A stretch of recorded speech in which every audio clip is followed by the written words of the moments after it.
நீங்க எதுவும் கேட்கணுமா?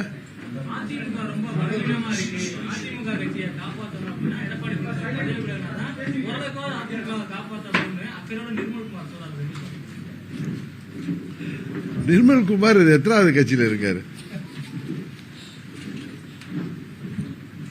அதனால அவருக்கு பேசுறதற்கெல்லாம் பதில் சொல்ல வேணாம். சில பேருக்கு அற்பர்களுக்கு வாழ்வு வந்து அடுத்த ராத்திரியில குடைப்பிடிப்பாங்க.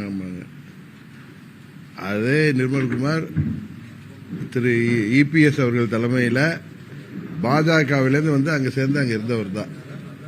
இன்னைக்கு அமைச்சராகிவிட்டோம் என்கிறதுனால தலகால் புரியாம அவர் பேசிக் கொண்டிருக்கிறார்.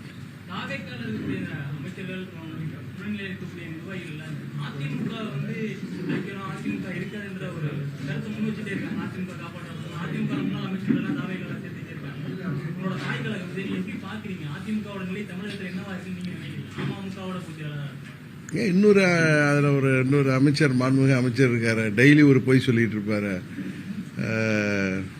ஆதவ அர்ஜுனா வந்து தாவேக்கா தான் புதிய அதிமுக எல்லாம் கதை விட்டுட்டு இருக்காரு. அதை பத்தி கேட்கல நீங்க. அதாவது அனைத்து இந்திய அண்ணா திராவிட முன்னேற்ற கழகம் புரட்சி தலைவர் அவர்களால் உருவாக்கப்பட்ட இயக்கம்.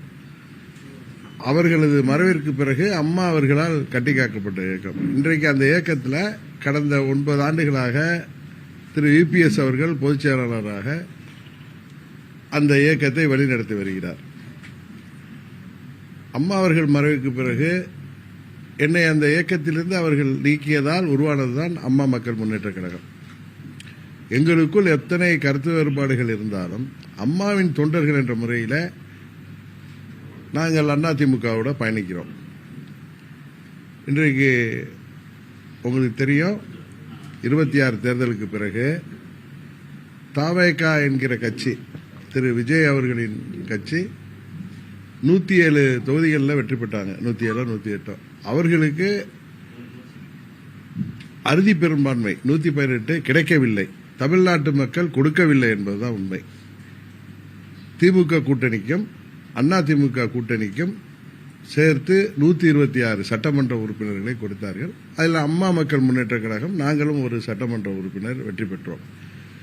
இந்த 126 சட்டமன்ற உறுப்பினர்களும் தாவேகா திரு விஜய் அவர்களின் வேட்பாளர்களுக்கு எதிராக வெற்றி பெற்றவர்கள் என்பதை திரு விஜய் அவர்களும் அவரை சுற்றி இருக்கிற அந்த பரிவாரங்களும் மறந்துவிடக்கூடாது. எங்களுக்கு ஆட்சி பொறுப்பை கொடுத்து விட்டார்கள் மக்கள் என்று அவர்கள் சொல்வது தவறு. 118 பேரை கொடுத்திருந்தாங்கன்னா, எம்எல்ஏக்களை கொடுத்திருந்தா அது அவங்களுக்கு ஆட்சி அதிகாரத்தை கொடுத்திருக்கிறார்கள் என்றுதான் அர்த்தம்.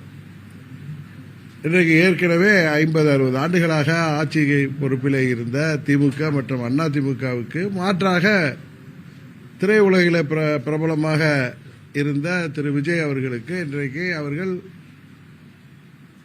தனிப்பெருங்கட்சியாக 108 அதிக எம்எல்ஏக்களை உள்ள கட்சியாகத்தான் கொடுத்தார்களே தவிர, திமுக அதிமுக கையில தான் இந்த ஆட்சியின் கடிவாளத்தை கொடுத்திருக்கிறார்கள். அந்த கூட்டணி கட்சி கையில தான் அடிவாளத்தை கொடுத்திருக்கிறார்கள் என்பதுதான் உண்மை.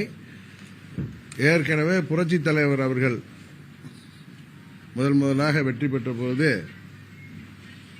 அறுதி பெரும்பான்மையோட ஆட்சி அமைத்தார். இன்னொன்னு இதுவரை நம்ம இந்திய வரலாற்றில், அரசியல் வரலாற்றில் பார்த்திருக்கோம், தேர்தலுக்கு முன்பான கூட்டணி கட்சிகள் தேர்தல் முடிந்த போது அவர்களோடு கூட்டணி ஆட்சி அமைந்தது தான் பார்த்திருக்கோம். அது போன்ற ஆட்சி இதுவரைக்கும் தமிழ்நாட்டில் அமையல. 2006 திரு கருணாநிதி அவர்கள் 96 தொகுதிகள் தான் வெற்றி பெற்றிருந்தாலும் அன்றைக்கு கூட்டணி ஆட்சியாக இல்லாமல் அவர்கள் கூட்டணியாக காங்கிரஸ் மற்ற கம்யூனிஸ்ட் இவர்கள் ஆதரவோடு அவர் ஆட்சி அமைத்தார். ஆனா இப்ப தாவேகா அப்படி ஆட்சி அமைக்கல.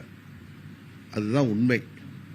அவர்கள் திமுக கூட்டணியில் வெற்றி பெற்ற திரு விஜய் அவர்கள் தீய சக்தி என்று சொன்ன திமுக கூட்டணியில, திமுக தான் பெரிய கட்சிங்கிறது எல்லாரும் தெரியும், அவர்கள் இல்லாமல், திமுகவின் உதவி இல்லாமல் அவர்கள் அங்கே வெற்றி பெற்றிருக்க முடியாது மற்ற கூட்டணி. இது நான் யதார்த்தத்தை சொல்றேன்.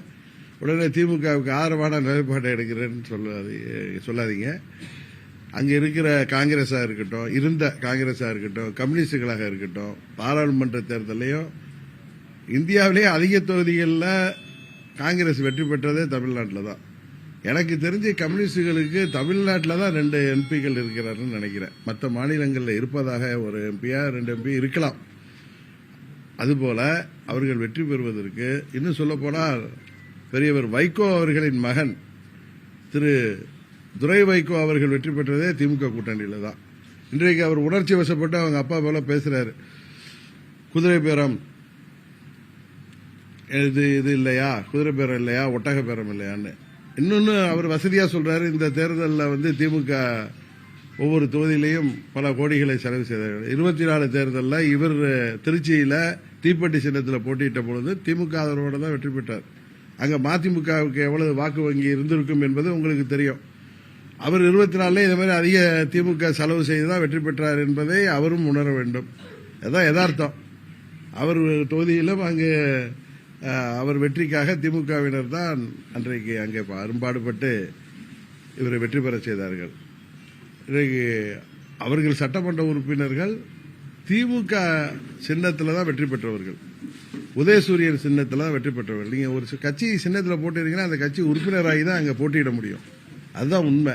அதனால அவர்கள் எடுத்த நிலைப்பாட்டை அவர்களுக்கு நன்றி உணர்வோடு திமுக உதவியோட தானே ஜெயிச்சிருக்கோம், திமுகவால தான் ஜெயிச்சிருக்கோம் சீர்காழியிலையும் கடையநல்லூர்லங்கிற நன்றி உணர்வோடு, அவர்களுக்கு நன்றி உணர்வோடு அந்த கூட்டணியிலேயே அந்த கட்சியின் எம்எல்ஏக்களாக தொடர்கிறார்கள்.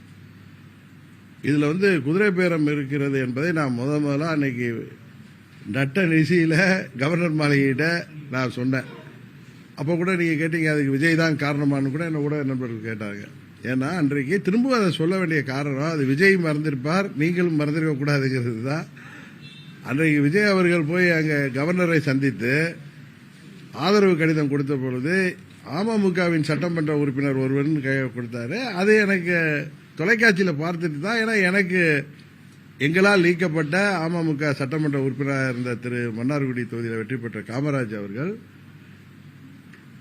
எனக்கு அதிமுகவுடைய பொதுச்செயலாளர் எடப்பாடி அவர்களை முதல்வராக ஆதரவு அளித்து கொடுத்த கடிதம் என்னிடம் இருந்ததை நான் கவர்னரிடம் கொண்டு அந்த கடிதத்தை காமிச்சேன். நீங்க கூட அதில் தவறா இப்ப ஒளிபரப்புறீங்க, இபிஎஸ் அவர்களை முதலமைச்சராக்குவதற்கு நீங்க அழைக்கணும்னு சொல்லி கொடுக்கல. இந்த கடிதம் தான் 5 மணிக்கு கையெழுத்து போட்டிருக்காரு. அதுக்கப்புறம் ஒரு கையெழுத்து வந்திருக்கு. அந்த கடிதம் ஒன்று போர்ஜரியா இருக்கணும், இல்ல குதிரை பேரமா இருக்கணும் தான் சொன்னேன். ஏன்னா எங்க எம்எல்ஏ தொடர்பு கொண்ட அவர் கிடைக்கவில்லைன்னு சொன்னேன். அதுக்கப்புறம் 1 மணி நேரத்தில் நான் வீட்டுக்கு வந்ததும் எம்எல்ஏ அங்கே போய் அந்த கடிதமே நான் கொடுக்கல, அந்த வீடியோ ஒன்று வெளியிட்டாங்களே அதை யார் வாங்கியது என்பதெல்லாம் பின்பு தெரிஞ்சிச்சு. இதே இடத்துல எம்எல்ஏ என்கிட்ட சொன்னதை நான் ஏஐயா இருக்குன்னு உங்கள்கிட்ட சொன்னேன். அவர் என்ன மேலே ரூமில் சொன்னார், அது ஏஐ கடிதம், நான் கையெழுத்தே போடல அப்படி உங்களுக்கு முன்னாடியே சொன்னார் இதே இடத்துல உட்கார்ந்து தான். ஆனால் உண்மையிலேயே அவர்கள் தட்டி தூக்கி இருக்கிறார்கள். இப்போ அமமுக சார்பா இல்லை அதிமுக சார்பா ஒருவர் வெற்றி பெறும் பொழுது அவர் தாவேகாவுக்கு எதிராக அங்க போட்டிட்டு தான் வெற்றி பெற்றிருக்காங்க. அவர்களாக என்னமோ மெஸ்பரிஸ் ஆன மாதிரி என்னமோ மிட்டாயை பார்த்து ஓடுற பிள்ளைங்க மாதிரி அங்க ஓடி இருக்காங்கன்னு யாரும் சொன்னா அதை நம்ப முடியுமா? இன்றைக்கு விஜய் அவர்கள் அன்றைக்கு முதல் கோணல் முற்றிலும் கோணல்ங்கிற மாதிரி தாங்கள் தூய சக்தி என்று சொல்பவர்கள் 108 எம்எல்ஏக்கள் தான் இருக்காங்க. ஆட்சி அமைக்க வீடு வீடா போனாரு, கட்சி ஆபீஸுக்கெல்லாம் போனாரு. ஆட்சி அவர்கள் ஆதரவு கொடுத்தவர்களை வச்சு ஆட்சி அமைச்சிருக்கணும். அதுவும் சொல்ல போனா கம்யூனிஸ்டுகள் இன்றைக்கு என்னதான் ஜனாதிபதி ஆட்சி வந்து விடக்கூடாது, ஏதோ பாரதிய ஜனதா கட்சியோடைய மறைமுக ஆட்சி வந்து விடக்கூடாது என்பதற்காக நாங்கள் திரு விஜய் அவர்களை ஆதரிக்கிறோம் என்று சொல்வதெல்லாம் அவர்களுக்கு வேண்டால் சரியாக இருக்கும். அது தார்மீக அடிப்படையில் சரியில்லை என்பதுதான் என்னுடைய கருத்து. ஏன்னா அவர்கள் ஒன்றும் அந்த கூட்டணியில் வெற்றவர்கள் இல்லை. தாவேகா வேட்பாளரை எதிர்த்து தான் அவங்க தொகுதியில் திருத்துறைப்பூண்டிலையும் மற்றொரு தொகுதியிலே அந்த கம்யூனிஸ்ட் வேட்பாளர்கள் ஜெயித்த இடங்கள்ல அவங்க வெற்றிருக்காங்க. அதனால இது ஒரு விசித்திரமான ஒரு பொருந்தாத கூட்டணி ஆட்சி தான் நடக்குது. திரு விஜய் அவர்களுக்கும் அவரை சுற்றி உள்ள அந்த பரிவாரங்களுக்கும் ஒரு பயம் இருக்கு. காங்கிரஸ் வேண்டுமானால் நம்மோடு இருக்கலாம், திரு திருமாவளவன் அவர்களோ ஐயுஎம்எல் அவர்கள் கட்சியோ அல்லது கம்யூனிஸ்டுகளோ, ஏற்கனவே கம்யூனிஸ்ட் 4 எம்எல்ஏ இருக்காங்க, அவர்கள் இன்றைக்கு கூட அவங்க கூட்டணியில் நாங்கள் சேரல, நம்ம வெளியில இருந்து தான் ஆதரவு கொடுக்குறோன்னு ஒரு நிலைப்பாட்டில் இருக்காங்க. எதற்கு விளக்கமாக சொல்றேன்னா, இதுல பல இதை போட்டு குழப்பிட்டு இருக்கீங்க. அதுக்காக சொல்லிடுறேன் கிளியரா. இன்றைக்கு அவர்கள் பயத்தின் காரணமாக, ஆட்சி போய்விடுங்கிற பயத்தின் காரணமாக தான் உங்களுக்கு தெரியும் அதிமுகவை உடைத்து அவர்களுக்கு தப்பான வாக்குறுதிகளை கொடுத்து இன்றைக்கு போய் அங்கே சேர்றாரு விஜயபாஸ்கர் தான் அதுக்கு அவர் மூலம்தான் அவர்கள் அந்த முயற்சியை செய்து 30 எம்எல்ஏக்களை திரட்டினார்கள். அன்றைக்கு திரு இபிஎஸ் அவர்கள் 17 எம்எல்ஏக்களோடு சென்று அங்கே சட்டமன்றத்தில் லெட்டர் கொடுத்ததும் கட்சியின் தலைமை கொடுக்கிற லெட்டர் தான் நிற்கும். அதுபடி தான் அந்த கட்சியோட விப்புங்கிற கொறடாலாம் திறந்திருக்க முடியும். தெரிஞ்சதான் 5 பேர் வந்தாங்க. அப்புறம் இவர்களே அன்றைக்கு ஆதரவு கொடுத்தார்கள். தவறான ஒரு முடிவு எடுத்தார்கள். அன்றைக்கே சொன்னேன், தவறான வழியில் போகிறீர்கள், உங்களை விஜய் நடு ரோட்டில் நிறுத்தப் போகிறார். நான் இன்னைக்கு இல்லை என்றைக்கோ சொன்னேன், ஜூன் மாசமே சொன்னேன், இல்லை மே மாசமே சொன்னேன். இவங்க போய் ஆதரவு அளித்தது மாபெரும் தவறு. ஏன்னா இவர்கள்லாம் அம்மாவின் தொண்டர்கள், அம்மாவால் அறிமுகப்படுத்தப்பட்டவர்கள். இவர்கள் பல பேர் 3 முறை 4 முறை 5 முறை சட்டமன்ற உறுப்பினராக இருந்து பல முறை அமைச்சர்களாக இருந்தவர்கள். அவர்கள் தலைமை மீது அவர்களுக்கு அதிருப்தி இருந்தால் அவர்கள் கட்சியிலே இருந்து அதற்காக அவரோடு பேசி அதை தீர்ப்பது தான் நியாயமாக இருக்கும்.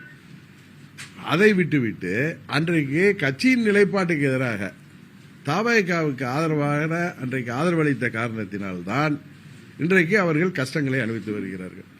இன்றைக்கு எடப்பாடி அவர்கள் தலைமை மாறினால் சரியாயிடும் என்று சொல்வதெல்லாம் இவர்கள் தாங்கள் செய்த தவறை மறைப்பதற்கு செய்கின்ற நாடகம்தானே தவிர சுயநலத்தை தவிர இதில் வேற ஒன்றும் இல்லை. இன்னும் சொல்ல போனா 2014 அன்றைக்கு எடப்பாடி தலைமையிலான ஆட்சி தொடர்வதற்கு காரணமாக உதவிகரமாக இருந்த என்னை அன்றைக்கு வெளியேற்றினாலும் நான் அம்மாவின் தொண்டன் என்கிற முறையில் அதையெல்லாம் மறந்துவிட்டு இன்றைக்கு அவர்களோடு கூட்டணியிலே இருக்கிறேன், தொடர்ந்து இருப்பேன். நாங்கள் ஆதாயத்துக்காக, அரசியல் ஆதாயத்துக்காக கட்சி நடத்துபவர்கள் அல்ல. ஆட்சி அதிகாரம் முக்கியம்தான். அதே நேரத்தில் நாங்கள் எல்லாம் அம்மாவின் தொண்டர்கள் என்ற ஒரு புள்ளியில நாங்கள் அவர்களோடு எந்தவித மனமாச்சரியத்திற்கும் இடமில்லாமல், எந்தவித மாற்று எண்ணம் இல்லாமல் நாங்கள் அம்மா மக்கள் முன்னேற்ற கழகம் அதிமுக கூட்டணியில இடம்பெற்றுக் கொண்டிருக்கிறது. இந்த கடினமான சூழ்நிலையிலும் நாங்கள் அவர்களுக்கு உறுதுணையாக இருக்கிறோம். ஆனால் அதிமுகவிலே இந்த கடினமான நேரத்தில் அந்த கட்சியால் மந்திரியானவர்கள், அந்த கட்சியால் சட்டமன்ற உறுப்பினரானவர்கள், அந்த கட்சியால் வெளி உலகத்திற்கு தெரிந்தவர்கள், அமைச்சர் பொறுப்பில் பல ஆண்டுகள் இருந்தவர்கள், இன்றைக்கு கூட போறப்ப அந்த துறை அமைச்சர், முன்னாள் அந்த துறை அமைச்சர், இந்த துறை அமைச்சர் என்று அம்மா அவர்களால் அறிமுகப்படுத்தப்பட்டவர்கள், இன்றைக்கு அந்த கட்சியை அழிக்க வேண்டும் என்று நினைப்பவர்களோடு அதிமுக ஒரு தீர்ந்து போன சக்தி, இவர்கள் எல்லாம் ஊழல் சக்தி என்று சொன்னவர்களோடு இன்றைக்கு போய் சேர்கிறார்கள் என்றால் இது அப்பட்டமான சுயநலத்தை தவிர வேற அல்ல. இன்னொன்னு, ஒரு திரு எடப்பாடி பழனிசாமி அவர்கள் ஒன்றும் புரட்சி தலைவரோ புரட்சி தலைவர் அம்மாவோ அவர்களோ அல்ல. அம்மா அவர்கள் மறைவுக்கு பிறகு எங்களால் முதலமைச்சராக்கப்பட்டவர். அவரை இவர்கள் எல்லாம் சேர்ந்து அவரை பொதுச்செயலாளராக்கினார்கள். அவரும் கடந்த 7-8 ஆண்டுகளாக அந்த இயக்கத்தை வழிநடத்தி வருகிறார். அவர் மீது எதுவும் குறை குற்றங்கள் இருந்தால் அதை பேசி தீர்க்க வேண்டுமே தவிர இதுபோல ஆளுங்கட்சிக்கு போய் ஆதரவாக போய் சேர்வதோ, அந்த கட்சியை விட்டு வெளியேறுவதோ அது அம்மாவின் தொண்டர்கள் என்று சொல்பவர்களுக்கு அழகல்ல.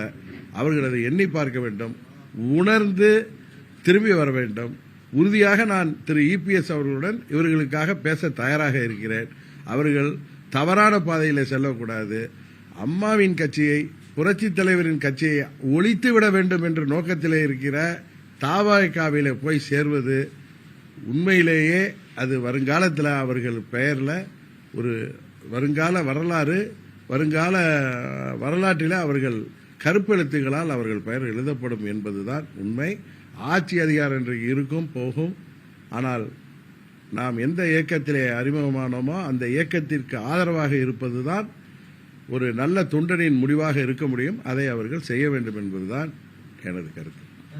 திமுக ஆட்சியில் நடந்த ஊழலை இன்னைக்கு விஜய் இல்லாம ஆக்கியிருக்காரு. கடந்த அடுத்த 5 வருடத்திற்கும் விஜய் ஆட்சி தான் நிலைக்கும் என்று மதிமுக பொதுச் செயலாளர் மதிமுக பொதுச் செயலாளர் வைகோ அவர்கள் எனக்கு பிடித்த ஒரு அரசியல் தலைவர்கள் ஒருத்தர். ஆனால் என்ன காரணமோ அவர் பேசுவது உண்மையிலேயே வருத்தம் அளிக்கிறது. 9 ஆண்டுகளாக நாங்கள் நிர்பந்தத்தில் இருந்தோம், எங்களை நிர்பந்தப்படுத்தி எங்கள் சின்னத்தில் நிற்க சொன்னார்கள் என்று சொல்வதெல்லாம் அது அவருடைய தரத்தை அவர் குறைத்துக் கொள்வதுதான். அது வெளியேறி இருக்கலாமே. அன்றைக்கே வெளியேறி இருக்கலாமே. அன்றைக்கே வெளியேறி தனித்து கூட போட்டிட்டு இருக்கா, இல்லை அவர் தேர்தலில் போட்டியிடாமல்லாம் இருந்திருக்காரு. இப்பொழுது சொல்வது முதுகில் குத்துவது தான். திமுகவுக்கு ஆதரவாக இருந்து கொண்டு அவர் விஜய் அவர்களை பற்றி என்னெல்லாம் பேசினார் என்பது தெரியும். தேர்தல் முடிவுக்கு பிறகும் என்னை அணுக மாட்டார்கள், அப்படி தாவேக்காவை அணுக மாட்டார்கள் என்று சொன்னவர் தான் பெரியவர் வைகோ அவர்கள். எனக்கு அவர் மேல நிறைய மரியாதை உண்டு, அதனால் நான் அவரை பற்றி எதுவும் இதற்கு மேல் பேச விரும்பவில்லை. ஆனால் அவர் பேசுவது அனைத்தும் தவறு என்பதுதான் என்னுடைய நிலைப்பாடு.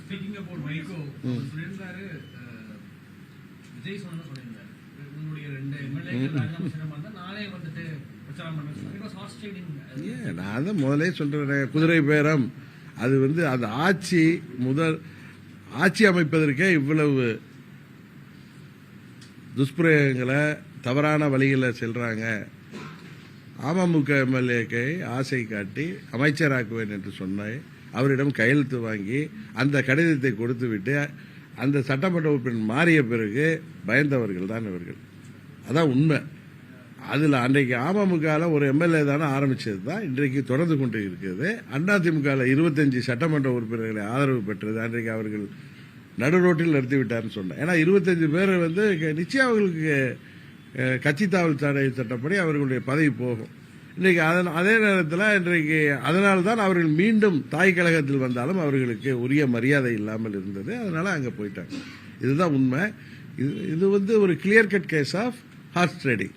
வைகோ அவர்கள் எம்எல்ஏக்களை அதில் திமுக சின்னத்தில் ஜெயித்த எம்எல்ஏக்களை வைகோ கட்சியை சேர்ந்தவர்களாக இருந்தாலும் அவங்க அந்த சின்னத்தில் போட்டிருப்ப அந்த கட்சி உறுப்பினர்கள். டெக்னிக்கலா அவர்கள் 2 பேரும் திமுக உறுப்பினர்கள் தான். திமுக உடைய கொறடா சொல்கிற உத்தரவை தான் அவர்கள் சட்டமன்றத்தில் நிறைவேற்ற முடியும். அவர்கள் இருவரையும் ரிசைன் பண்ணுங்கன்னு நான் சொன்னேன். விஜய் சொன்னாரு. அவர்களுக்கு நானே பிரச்சாரம் செய்து வெற்றி பெற செய்ய வைக்கிறேன்னு சொன்னது உறுதியாக இது குதிரை பேரம் தான். இதை யாரு மறைக்க முடியும்? வைகோ அடுத்த நாள் மாறி பேசுறார். வைகோ 93 ஒரு சிறந்த அரசியல்வாதியாக தேர்ந்தவர். இப்படி வயதான காலத்தில் இப்படி அவர் தடுமாறுவது உண்மையிலேயே வருத்தம் அளிக்கிறது.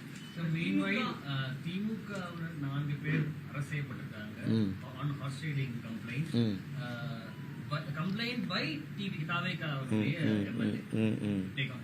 ஆமா, அது இப்பதான் யாரோ 4 பேர் அரசு செய்திருக்காங்க. தம்பி அசோக்குமார் எல்லாம் அதுல சேர்த்திருக்காங்க கேஸ்ல. அது கேஸோட இது என்னன்னு தெரியாம நம்ம அதை பத்தி பதில் சொல்ல விரும்பவில்லை, அவாய்ட் பண்ணல. ஆனா அப்படி பார்த்தா விஜய் முதல் குற்றவாளியாக சேர்த்து அம்மா மக்கள் முன்னேற்ற கழக சட்டமன்ற உறுப்பினர் எங்களுக்கு ஆதரவுன்னு சொல்லி கட்சியின் தலைமை கடிதம் பெறாமல் அந்த சட்டமன்ற உறுப்பினரிடமே திருட்டுத்தனமாக கடிதத்தை பெற்றுக்கொண்டு கவர்னர்கிட்ட கொடுத்துட்டு அந்த இது இன்னும் பெண்டிங் இருக்கு. இல்ல நான் இல்ல, அது அந்த எம்எல்ஏவே போய் அந்த கேஸ் கொடுத்தார்.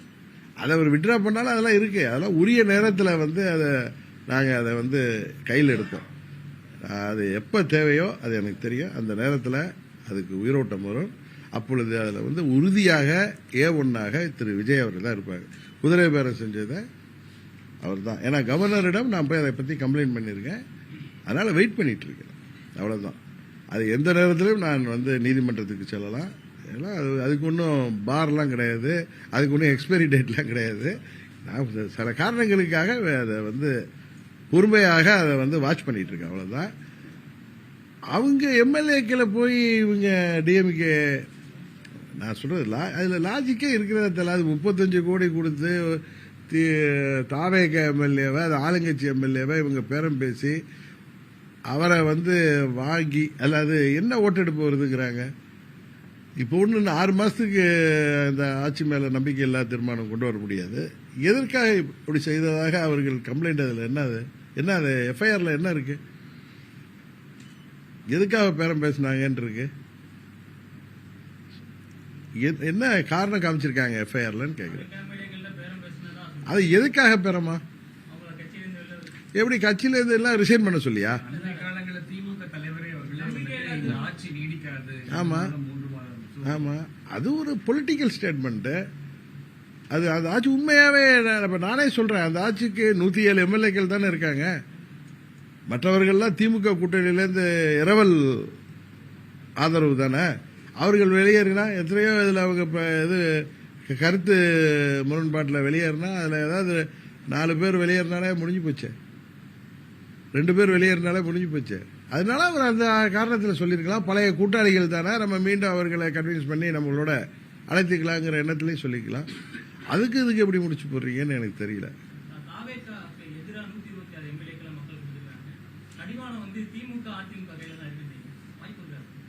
என்ன? அதிமுக ஆட்சி சேர்ந்து. இல்லை, நீங்கள் கடந்த முறையிலேருந்து அது திமுக தலைவரும் அதிமுக பொதுச்செயலாளரும் பதில் சொல்லாமல் அதை இருக்காங்க. அவர்கள் அதற்கு பதில் சொல்ல வேண்டும். ஏன்னா அவர் திரு காதர் மொய்தீன் அவர்கள் சொல்வதை குற்றச்சாட்டை அவர் சொன்னார், நேற்று இன்று நாளையும் நாங்கள் அந்த கூட்டணியில் இருப்போம்னு சொன்னார். கரெக்டா? எனக்கு தெரிந்தவரை அவர் மேலே அந்த திமுகவை சேர்ந்த ஐடி விங்லேருந்து சோசியல் மீடியாவில் நிறையா அவரை தாக்கு பேசுவதாலும், கம்யூனிஸ்ட் லீடர் அவர் பேர் என்ன, சிபிஎம் தலைவர் திரு சண்முகம் அவர்களையும் கம்யூனிஸ்டையும் தாக்கி சோசியல் மீடியாவில் நிறைய திமுகவினர் பதிவுகள் போடுவதனால கோபப்பட்டு பேசுகிறார்கள் என்று சொல்கிறார்கள். அவர்கள் திரு ஸ்டாலின் அவர்களோடு போய் பேசி வந்தார்கள். எனக்கு தெரிந்து திரு காதர் மொய்தீன் அவர்கள் சொன்னார்கள், நாங்கள் நேற்று இன்று நாளையும் அங்கே தான் இருப்போம்னு சொன்னாங்க. அதில் என்ன மாற்றம் வந்துச்சுன்னு தெரில. அதுக்கு ஊடக பேட்டியிலெல்லாம் கூட பார்த்த வந்து தாவேக்காவுக்கு நீங்கள் ஆதரவளிக்கணும்னு எங்கள் மக்கள் எல்லாம் சொன்னாங்கன்னு. அவங்க பாபநாசத்தில் அவங்க திரு ஷாஜஹான் இன்றைக்கு அமைச்சராக இருக்கவர் திமுக கூட்டணியில் தான் வெற்றி பெற்றார். அங்கே தாவேக்கா வேட்பாளரை அவர்கள் தோற்கடித்து தான் வெற்றி பெற்றிருக்காங்க. அதுபோல் என்கிட்ட வந்து சொன்னாங்க, இஸ்லாமிய பெண்கள் வந்து விஜய்க்கு ஆதரவு கொடுங்க அப்படின்னு பார்த்தா அவங்க நிறைய தொகுதியில் விஜய்க்கு ஆதரவாகவே வாக்களித்திருக்கலாமே. அவர்கள் 2 எம்எல்ஏக்கள் வெற்றி பெற்றிருக்க முடியாது அந்த தொகுதியில். அதனால் இன்றைக்கு ஒரு ஆட்சி அதிகாரத்தில் இடம்பெறுறோங்கிறதுனால அவங்க ஏதாவது பேசுகிறார்கள்.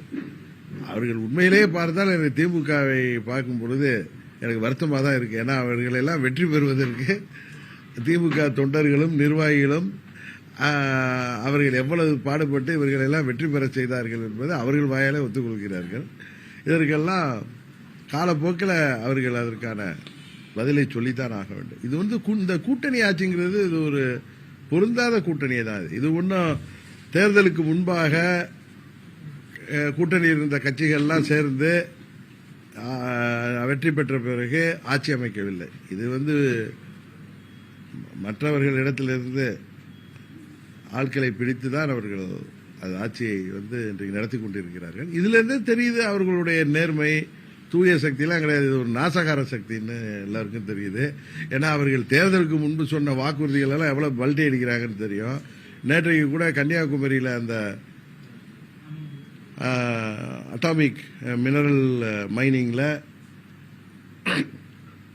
இவர்கள் வந்து எப்படியெல்லாம் அவர்கள் ஏற்கனவே தீர்மானம் போட்டார்கள், அது நாசகார அந்த ஒரு பிளான்ட் வரக்கூடாதுன்னு இன்றைக்கு அதற்கு எக்ஸ்டென்ஷன் கொடுத்து உயிரோட்டம் பண்ணியிருக்காங்க.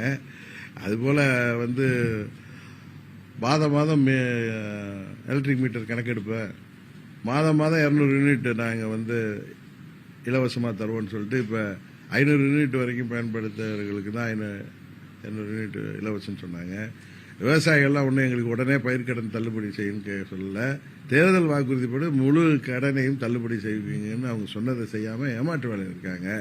இவர்கள் ஏமாற்று சக்தியாகத்தான் தாவேக்கா இருக்கு.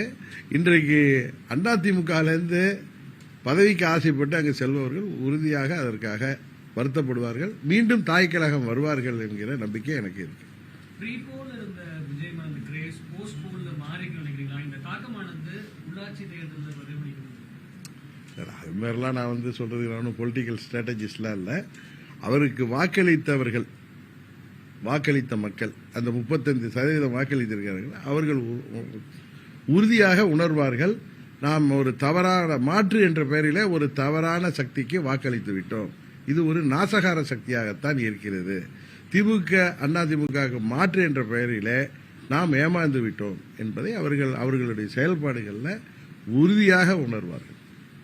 தூய சக்தி தாவேக்கான்னு சொல்லி ஆட்சிக்கு வந்தவர்கள் முன்னாள் அமைச்சர்கள் ஊழல் குற்றச்சாட்டு உள்ளவர்கள் தற்பொழுது தாவேக்கால இணையறாங்க. எப்படி பாக்குறீங்க?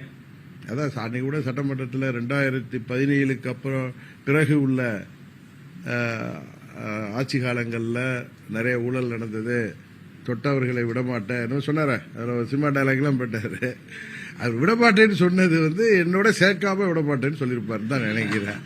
அதான் அவர் என்னமோ டைலாக் அடிச்சாரு, என்ன பிரதர் அது சினிமா டைலாக், அன்னைக்கு ஷூட்டிங் மாதிரி தான் இருந்துச்சு. அது சொன்னா அவர் கோச்சிக்கிறாங்க அவங்க கட்சியை சேர்ந்தாங்களா.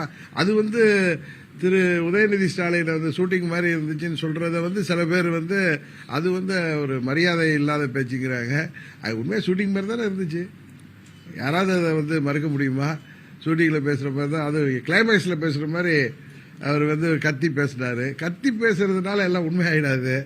அதாவது மக்கள் வரிப்பணத்தை தொட்டவர்களை விட மாட்டேன் ஏதோ சொன்னார்ல அவரு, தொடவும் நாங்க தொட மாட்டோம், தொட்டவர்களை விட மாட்டேன்னாரு. இவங்க தொட மாட்டாங்கிறத போக போக தான் தெரியும். ஏன்னா எல்லாத்துலயுமே இவர்கள் பழைய ஆட்சியாளர்களை மிஞ்சிதான் இவர்களுடைய செயல்பாடுகள் இருக்கு. தேர்தல் வாக்குறுதிகள்ல இருந்து எல்லாத்திலையும் மக்களை ஏமாற்றுகின்ற எண்ணத்துல ரீல்ஸ் போட்டு மக்களை ஏமாற்றி ஆட்சிக்கு வந்தவர்கள். அதுதான் நான் திரும்ப சொல்லுவேன். திரும்ப ரீல் விட்டு ஆட்சியை தொடரலாம் என்று நினைக்கிறார்கள். எல்லா இப்ப போற முன்னாள் அமைச்சர்கள் மேலாம் ஊழல் வழக்கே இருக்கு. இன்னும் நிறைய பேர் மேல திமுக ஆட்சியில அதெல்லாம் அவர்கள் மீது நடவடிக்கை எடுப்பதற்காக திரட்டி வைக்கப்பட்ட ஃபைல் எல்லாம் இருக்கு. இவர்கள் ஒன்று செய்வார்கள், அவர்கள் எல்லாம் வாயடைக்க செய்வதற்கு அதில் கூட கேஸ் போட்டு நாங்கள் தீய சக்தின்னு காமிச்சிக்கிறதுக்கு இவங்க எல்லாரையும் க்ளோஸ் பண்ணவும் முடிவு செய்வாங்க. அது திரு விஜயபாஸ்கர் போன்றவர்களுக்கு தெரியணும். அவர் தொட்டவர்களை விடமாட்டேன்னு சொன்னாரு. ஒன்று நான் கட்சியில சேர்த்து க்ளோஸ் பண்ணுவாரா என்னன்னு தெரியல. அது ஏன்னா தூய சக்தி ஆச்சே. தாவேக அமைச்சர்களும் பல்வேறு குற்றச்சாட்டுகள் இருக்குது. மனிதவளத்துறை அமைச்சர் சரத்குமார் அதுக்கு அவர் மறுப்பு தெரிவிச்சிருக்காரு. நேற்று இருந்து அதுக்கு முந்தின திமுக கண்டன ஆர்ப்பாட்டம். ஆமா, நீங்க அதெல்லாம் கண்டன ஆர்ப்பாட்டம் இல்ல அது ஏற்கனவே முதல்ல அதை கண்டிச்சு அறிக்கை கொடுத்தது நான் தான். ஏன்னா அந்த அவரை கேட்டா ஒயிட் பவுடர், அது வந்து மாத்திரையை பொடியாக்கினேங்கிறாங்க. அது விஜயெல்லாம் தோத்துருவார் போல இருக்கு, அந்த அளவுக்கு அவருடைய திறமையா இருக்காரு அவரு. எங்க போய் சிஎஸ்கே மேட்ச்ல குழந்தைக்கு இப்பயே அந்த குழந்தைக்கு 3 வயசு 4 வயசு இருக்குன்னா அது ஒரு டாக்டரை விட்டு வேற பதில் சொல்ல வைக்கிறாங்க, ஒரு சின்ன பாப்பாவை விட்டு பதில் சொல்ல வைக்கிறாங்க, ரீல்ஸ் போட்டு ஏமாத்தலான்னு பாக்குறாங்க. அது அந்த ஒயிட் பவுடர் என்ன பவுடருங்கிறது இப்ப சாதாரணமா பட்டாக்கத்தியை வச்சு கேட்க விட்டுறவனெல்லாம் துரத்தி போய் போலீஸ் கைது செய்யுது. இது வந்து அந்த ஒயிட் பவுடர் இருக்குல்ல, ஒயிட் பவுடர் மந்திரியை அந்த ஒயிட் பவுடரை எப்படி மாத்திரையை நசுக்கினார்னு அவர்கிட்ட திருப்பி ஒரு கையில ஒரு டெபிட் கார்டா கிரெடிட் கார்டா கொடுத்து போன் மேல வச்சு 500 ரூபா தாள் இருந்தா தான் அதை சரியா அது நசுங்குமா என்னன்னு தெரியல, அதை வச்சு நசுக்கி காமிக்க சொல்லி தான் இதுல ஒரு பிராக்டிக்கலா ஒரு இது வச்சுதான் எடுக்க முடியும். காவல்துறை என்ன செய்யுதுன்னு தெரியல, நார்கோட்டிக் பியூரோ என்ன செய்யுதுன்னு தெரியல. வெயிட் பண்ணி பார்ப்போம் யார் அதில் ஆக்ஷன் எடுக்கிறாங்கன்ட்டு. அரசியலை விட்டு ஸ்டாலின் அவர்கள் விலக வேண்டும். அதான் சொல்றேன்ல, அவர் ஒரு 15 நாளைக்கு முன்னாடி என்ன இப்படிதான் அரசியல் விட்டு ஒதுக்குறாரு. இப்ப திரு ஸ்டாலின் அவர்களை பார்த்து 50 ஆண்டுகளாக அரசியல் இருக்கிற பார்த்து இவர் ஒரு சின்ன பையன் இவர் பேசுறாரு. அதான் சொல்றேன்ல, அற்பர்களுக்கு வாழ்வு வந்து அடுத்த ராத்திரில கொடை பிடிக்க தான் செய்வாங்க. அது கொஞ்ச நாள் ஓட தான் செய்யும், இதெல்லாம் தானா அடங்கும். அது வரைக்கும் நம்ம பொறுமையாக காத்திருப்போம் தான் சொல்றேன்.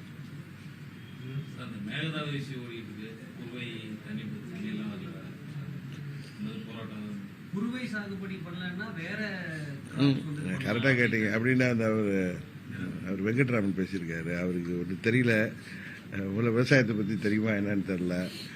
அங்க வந்து இந்த திருவாரூர் மாவட்டத்திலலாம் நெல்லை தவிர வேற எதுவுமே பயிரிட முடியாது, அதெல்லாம் கிளே சாயில். ஈவன் நாகப்பட்டினத்துலேயும் அப்படிதான். அவர் வேற பயிர் செய்ய முடியாதுன்னு இல்லை, சில பகுதிகளில் வேற பயிர் செய்ய முடியுமே தவிர நெல்லை தவிர பயிரிட முடியாத மாவட்டங்கள் தான் டெல்டா மாவட்டங்கள். அது கூட தெரியாம அவர் பேசுறாரு. இதெல்லாம் தற்கூரின்னு யாரும் சொன்னா கோவப்படுறாரு அவங்க தலைவர் திரு விஜய் அவர்கள். அவங்களுடைய பேச்சு எல்லாமே தற்கூரித்தனமா தான் இருக்கு. இன்னொரு அமைச்சர், அவர் ஒரு ஐஆர்எஸ் ஆபீசர் இருக்காரு, அவர் பேர் என்ன, அருண்ராஜ் வந்து ட்விட்டர் மெசேஜ்ல இன்னொரு அமைச்சரை அவர் துறையே மாற்றி போட்டுட்டு கேட்டா அட்மின் போட்டாங்கிறாங்க. அவங்க இன்னொரு அமைச்சருக்கு நீங்க தான் எல்லாம் எடுத்து சோசியல் மீடியால பாக்குறப்ப எந்த துறை அமைச்சர்னே தெரியாம செயல்பட்டு இருக்காங்க. இதெல்லாம் பாக்குறப்ப உண்மையிலேயே இவர்கள் ஆச்சரியக்குறிகளாக தான் தெரிகிறாங்க.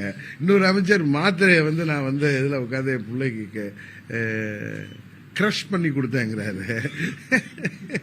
இதெல்லாம் பாக்குறப்ப என்ன பண்றது, இதெல்லாம் வாக்களித்த மக்கள் எல்லாத்தையும் பார்த்துட்டு தான் இருக்காங்க. அதுக்கு உரிய நேரத்தில் அதுக்கு உரிய தீர்வை அவர்கள் தருவார்கள். சரி.